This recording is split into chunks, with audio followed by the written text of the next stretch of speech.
bigyan ng 5 bagsak si Inday A. 1, 2, 3, 4, 5. Ngayon naman, may takdaan dito tayo ng nakarang araw. Opo! Meron. Bigay sa akin yung mga kwaderno. Okay, ano nga ba ang ating aralin ng nakarang araw? Okay, Inday Emily. Po! Ano nga ba ang ating aralin ng nakarang araw? Mga anyong tubig. Okay, very good. Mga anong tubig nga ba? Okay, bigyan ng 5 bagsak si Emily. 1, 2, 3, 4. Bibigay ako ng aktibidad para naman mayroon kayong ideya kung ano nga ba ang ating aralin sa araw na ito. Okay. Ito ay tinatawag na guess the picture or hulaan kung ano ang nasa larawan. So, sa unang larawan, sino ang makakatukoy kung ano ang lugar na nasa larawan? Okay, Inday. Bohol, very good. Bohol. Kitanawan kung Bohol ba? Okay, very good. Bohol. So, sa pangalawang larawan naman, okay, Inday. Cebu gani? Kung isa man siya ang nasa picture, lapu-lapu ba ni original? Lapu-lapu. Sakto si Inday. Okay, sakto gani Cebu daw. Okay, Cebu. Very good. Para sa araw na ito, ito ang ating mga layunin. Pakibasa, Inday Ishi.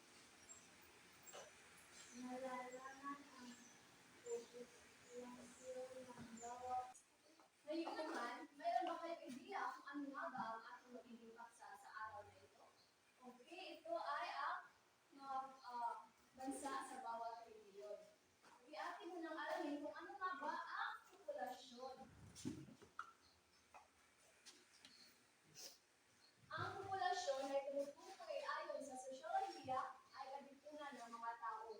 Tumutukoy ito sa bilang ng mga tao na nanitirahan sa isang lugar o rehiyon. Ang Pilipinas ay binubuo ng 17 milyon na may iba't ibang bilang ng populasyon. Batay sa aking binasa o batay sa iyong narinig, ang rehiyon na binubuo ang Pilipinas.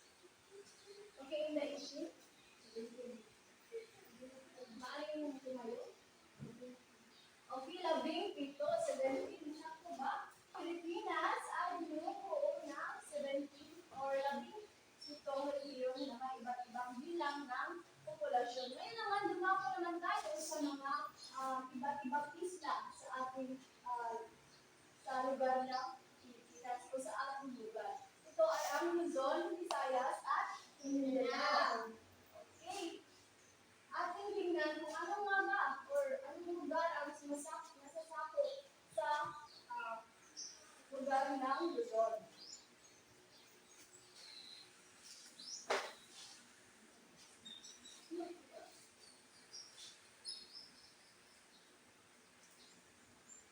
Okay, sa lugar ng Luzon, ang unang rehiyon ay ang rehiyon ng Ilocos na may 4 na lawak. At ang rehiyon ko, ang labang ng Cagayan, gitnang Luzon, Calabarzon, may Maroka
mga test paper.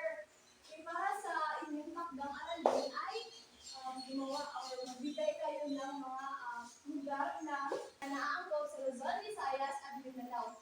Magbibigay kayo ng limang lugar sa Luzon, Visayas at Mindanao. Malinaw ba mga